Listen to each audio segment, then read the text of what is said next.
The book in the chapel, God Forgive Us All, those were the last words of Thomas Millikin, but that wasn't the real beginning. The real beginning is the part no one recorded, because it wasn't supposed to be known. In the winter of 1823, 15 young men died in the same building, each one speaking the same blasphemous Latin phrases, each one blackening from the inside out. The Presbyterian Church sealed the seminary. The local physician fled the county and burned his own notes, and the only surviving student, the one who lived, disappeared for over 50 years. This story wasn't lost to time, it was hidden. Buried beneath 200 acres of Pennsylvania soil, locked behind stone chapel doors, scrubbed from church records with surgical precision, but fragments remain, letters, testimonies, a page torn from the chapel Bible. And now you're going to hear them, but a warning, what follows is not history, it's a descent, a controlled demolition of everything you thought sacred. By the end of this video, you won't just know what happened at Whitmore Seminary. You'll understand why institutions lie, and why those 15 students were never meant to become ministers. They were meant to become something else. Whitmore Seminary wasn't just another religious institution. It was a prototype, a test site for spiritual engineering, where theology was taught not merely to save souls, but to reprogram them. Every inch of that limestone campus was calculated, the architecture aligned to a forgotten grid used in Masonic constructions. The dormitories were positioned in the exact shape of a sigil found in the journals of John Dee, but the students didn't know that. They thought they were being trained to carry the gospel to the frontiers. In reality, they were part of something older than Presbyterianism. Dr. Cornelius Ashford, the head of the seminary, wasn't just a theologian. Before he was recruited by the church, he had translated ancient Babylonian texts stored in the restricted wing of Princeton's library. Texts that described ritual purification through torment, sacrifice through sanctification. The faculty weren't just educators, they were watchers, and the chapel, it wasn't just a house of worship. It was built over something buried, something even Dr. Ashford didn't fully understand. Every sermon, every hymn, every reading of Scripture was, in truth, a chant, a loaf, frequency activation designed to open what should never have been opened, and Thomas Millikin was the first to break. Thomas didn't fall ill, he was claimed, the convulsions, the blackened nails, the Latin that spilled from his throat in a guttural cadence, that wasn't disease, that was activation. And those phrases, Dominus viscum infernum, corpus diaboli anima paritita, they weren't madness, they were a liturgy in reverse, a countermass. You see, Thomas had been reading late into the night, not theology, not scripture, but something else. A text hidden behind the chapel altar, sealed in a false compartment, bound in human skin and written in a cipher only scholars of medieval demonology could begin to decode. He shouldn't have opened it, and yet he did, because something called him to it. After he touched the book, he changed. His roommates noticed first. He became withdrawn, prayed less, slept less, but he didn't seem depressed. He seemed charged, as if something inside him had been lit like a furnace and was now burning through his flesh to escape. No one dared ask him directly, because in those last 3 days, every time Thomas looked at you, it felt like something else was looking too, and then at 3:00 a.m. exactly, he began to scream, not for help, but in celebration. You have to understand, 3:00 a.m. was no accident. It's the hour known in occult circles as the inversion. The mirror of the Holy Trinity, the time when spiritual laws twist, when protective symbols fail, when prayers echo back hollow. Thomas's death at that precise hour wasn't a coincidence. It was scheduled. The faculty kept that detail quiet, but David Crane, his roommate, recorded the moment in a journal that was hidden behind the plaster wall of the seminary's east wing. That journal wasn't found until 1971, when a storm collapsed the eastern dormitory wall. David wrote, he was smiling when it began, smiling like he knew it was coming, and when the convulsions stopped, just before he died, He looked straight at me, and for one breath, he was Thomas again. He said, "The book in the chapel, God forgive us all." Then his eyes rolled back, and the room went cold, so cold I could see my breath. That cold it was recorded again and again. Each time another student died, 15 total, always at 300 a.m., always smiling in the end, always whispering about the book. But here's what no one asked: what book needs 15 deaths to stay closed? James Morrison was next, and his death shattered any illusion that Thomas had simply succumbed to illness. Same symptoms, same timing, same final words, but here's what made James different. He fought it. According to surviving notes from Dr. Whitley, notes he never submitted to the county coroner, James didn't slip quietly into convulsions. He resisted them for hours until his body gave out, but before that, he begged to be locked in the root cellar beneath the chapel. He knew something was using him, something that didn't want to be stopped.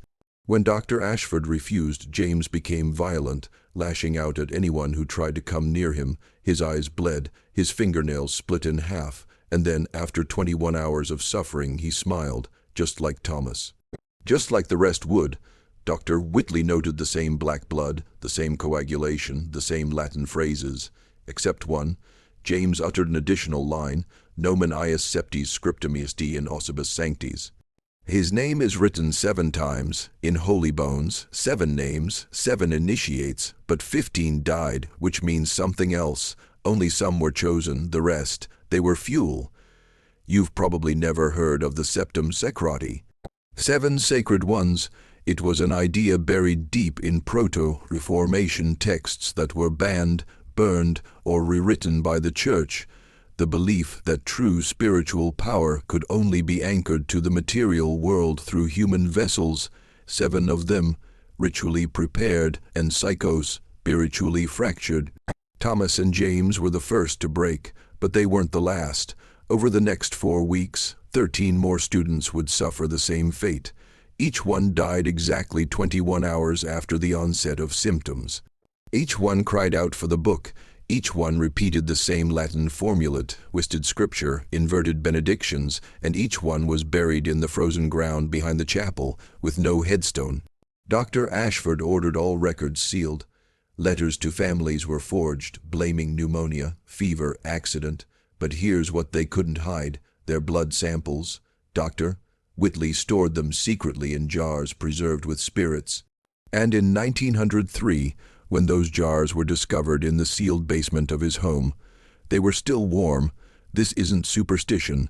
This is ritual mechanics, controlled breakdown of the soul, to build a throne inside the mind. The question is who is sitting in it. You might think this is about death. It's not. It's about transmission. A force older than Christianity, older than language, using the architecture of faith to cloak its arrival. What better vessel than a seminary? What better hosts than young men disciplined, devout, obedient? They weren't corrupted. They were constructed.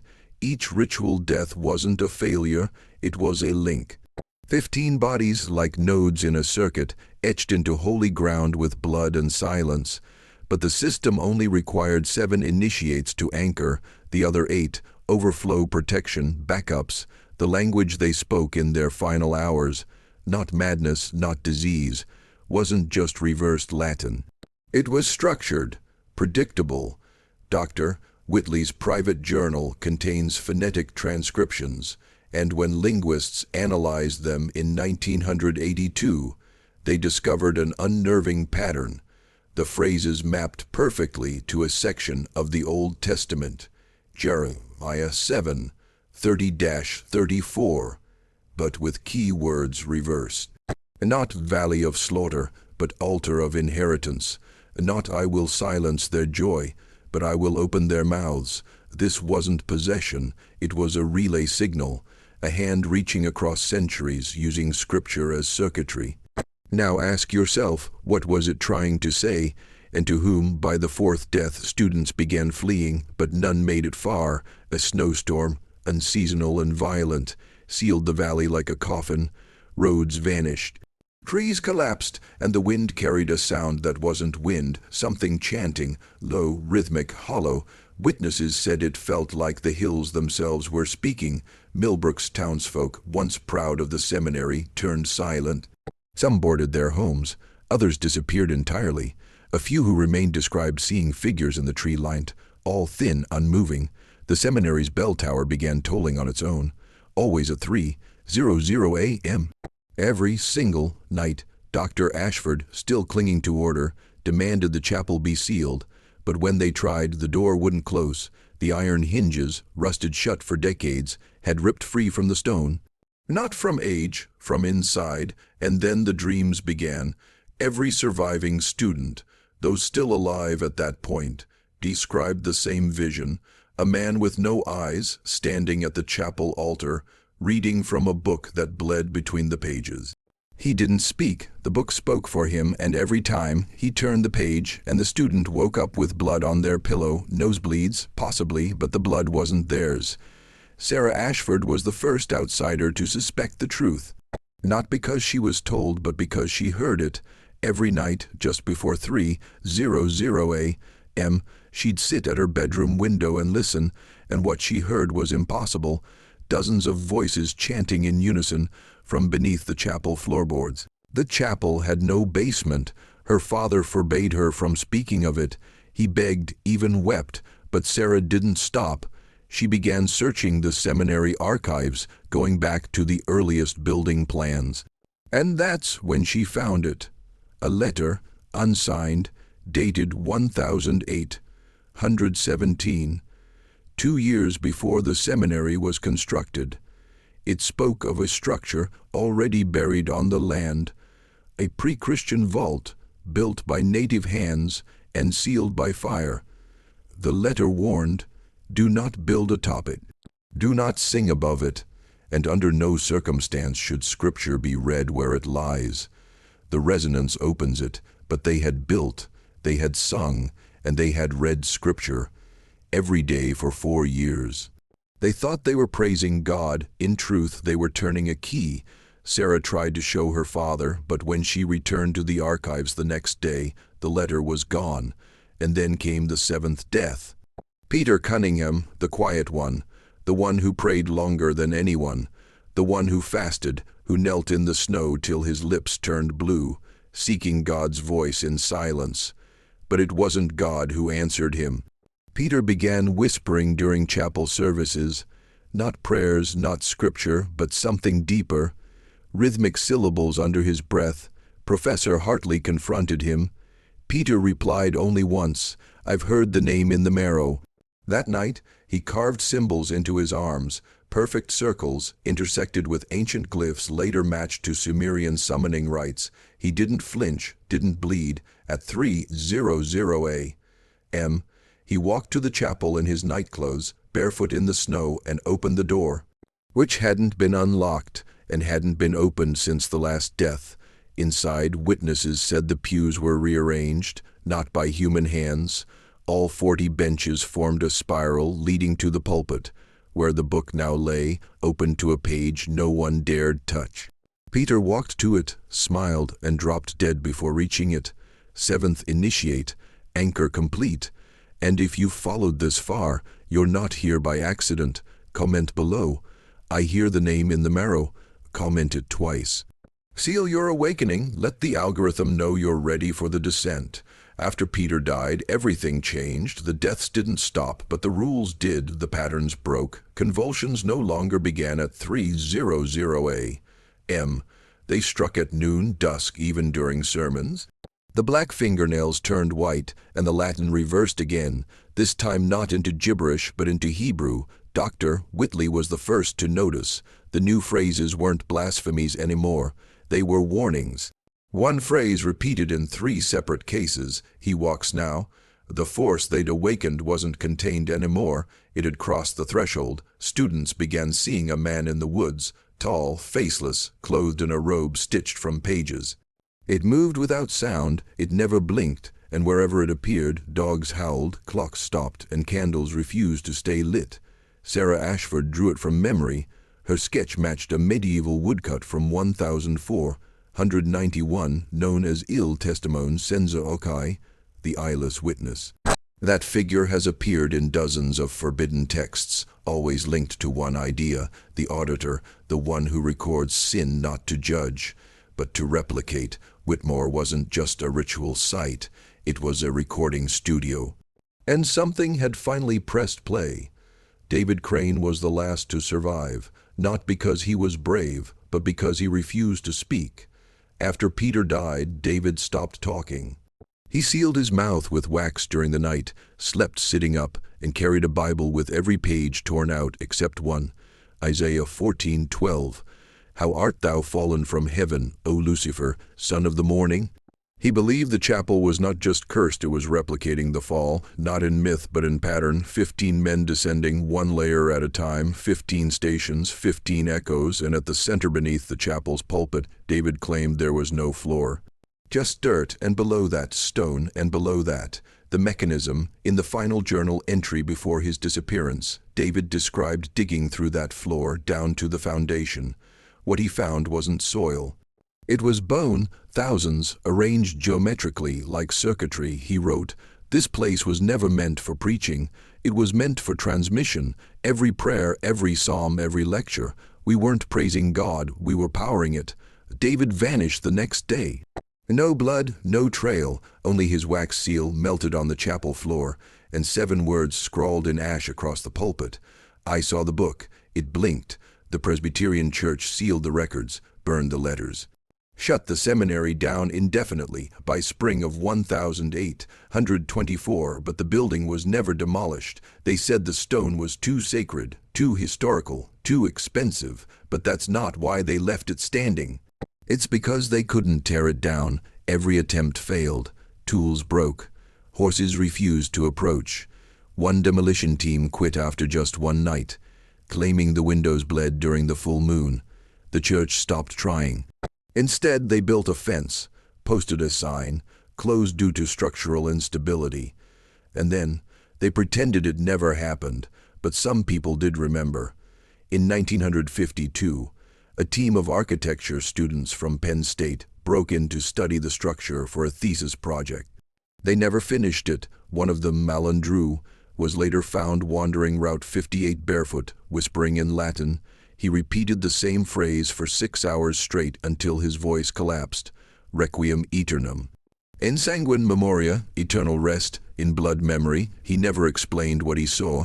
He never spoke again, but years later, when Alan died in a state hospital, they found something carved inside his skull. An open book with teeth. Let's talk about the book, the one Thomas mentioned, the one every student named in their final breath. It was never part of the seminary library, no catalog record, no purchase log, no donor note. It simply appeared on the chapel pulpit 4 days before the first death, bound in what looked like leather but wasn't, a reddish, fibrous skin that cracked at the touch and smelled faintly of brine. Inside were 91 pages, no title, no author, no chapter divisions, only handwritten text, Latin, Aramaic, Sumerian, and something else no one's ever identified. The ink shimmered, not like gold, like oil floating on blood. Every student who touched it changed. Some stopped eating, some wept uncontrollably, some claimed they could hear it reading itself at night. Dr. Ashford locked it in the vestry, but it kept returning. Open on the pulpit, same page, page 28, the one with a hand-drawn diagram of a human skull split in 3. Beneath it, one phrase repeated 7 times, "Divide the mind and light shall enter." After the 15th death, the book vanished. Vanished, except for one thing: its smell remained in the stone, in the wood, in the soil, and in the dreams of anyone who dared to stay overnight. By now you're wondering, was it all myth, fabrication? Folklore twisted by fear, that's what they want you to think, because buried in a restricted archive at Princeton Theological Seminary, Box 12, G, Folder 7, is a letter from Dr. Cornelius Ashford, dated March 6, 1008, 124. Never sent, never signed, but unmistakably his. He wrote, "We believed we were building ministers, but we were preparing vessels. We sang psalms to calibrate their minds, bled their hours into a schedule designed not for order, but for ritual sequence. Every prayer was a code, every sermon a command, and I, God forgive me, was the conductor. He confessed to receiving blueprints in dreams, not of architecture, but of psychological conditioning, how to break a man down and rebuild him around silence. Dr. Ashford didn't design a school, he designed a tuning fork. One that struck the human soul until it fractured, then listened to what came through the cracks.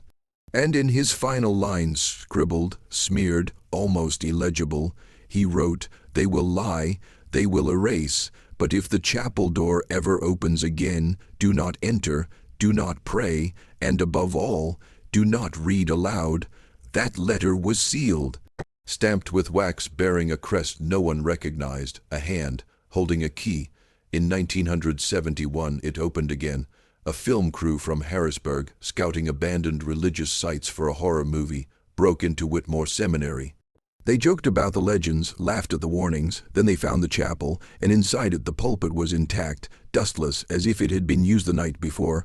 Their footage, what survived of it, shows the cameraman approaching the altar. The audio becomes warped, metallic, distant, and wet, and then, without prompt, every actor begins reading from the open book. Not a script, not Latin, not any language known to linguistics, just sound. Structured, rhythmic, and increasingly panicked. Like the mouth was moving faster than the mind could follow, the screen turns black, the footage ends. 3 days later, one member of the crew was found naked in a cemetery 60 miles away, staring at the sky, whispering, "Page 28 is a mirror." The rest vanished. The footage was confiscated by a man claiming to represent the Department of the Interior.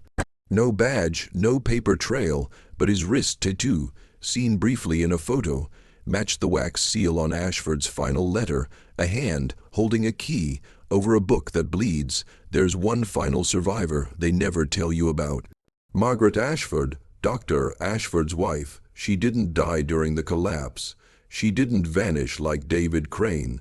She was institutionalized, silently, discreetly, under a false name at a sanitarium in upstate New York.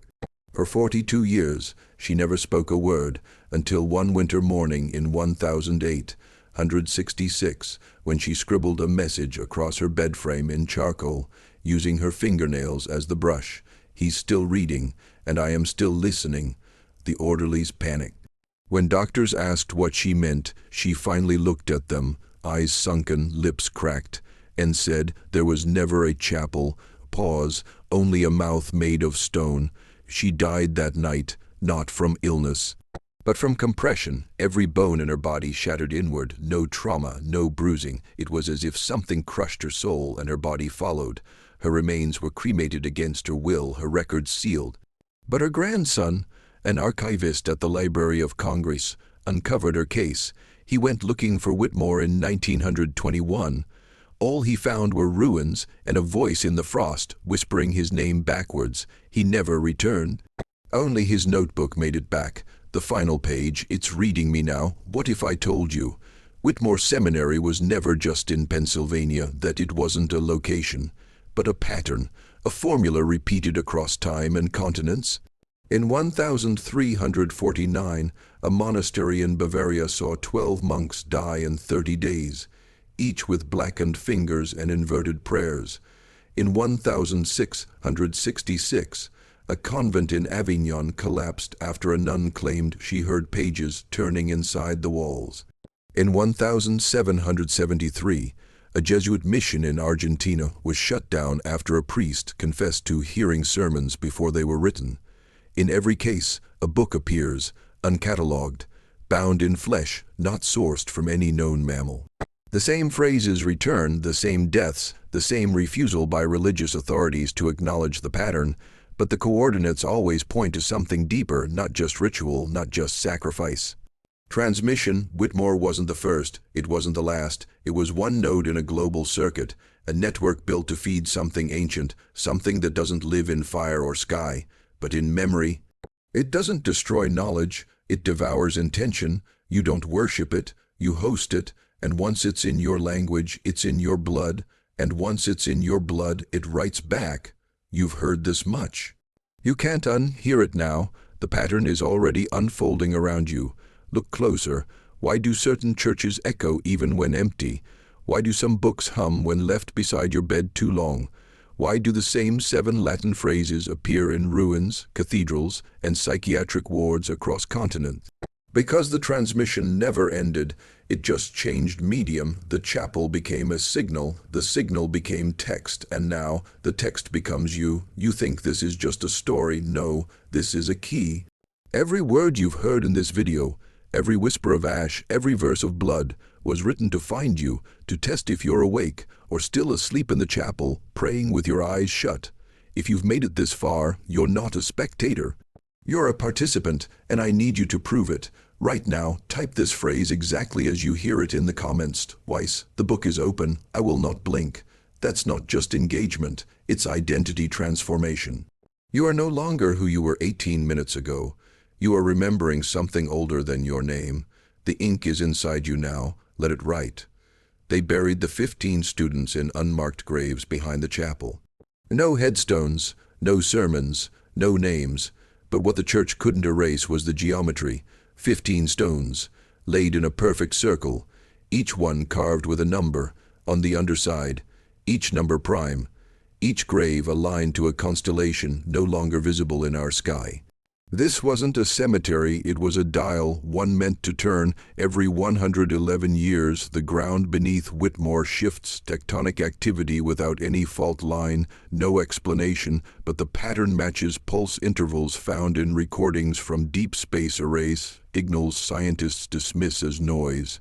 Except noise doesn't respond. In 2024, one of those signals pulsed back, not in data, in language, a short Latin phrase transmitted through a decommissioned observatory in Pennsylvania, Apri Librum.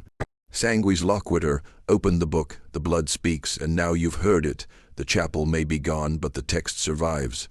Reborn in memory, in myth, in media. You didn't just listen, you aligned. You are now part of the circuit. And when the book opens again, you will know it, not by sight, but by the sound of your own voice, reading what you never wrote.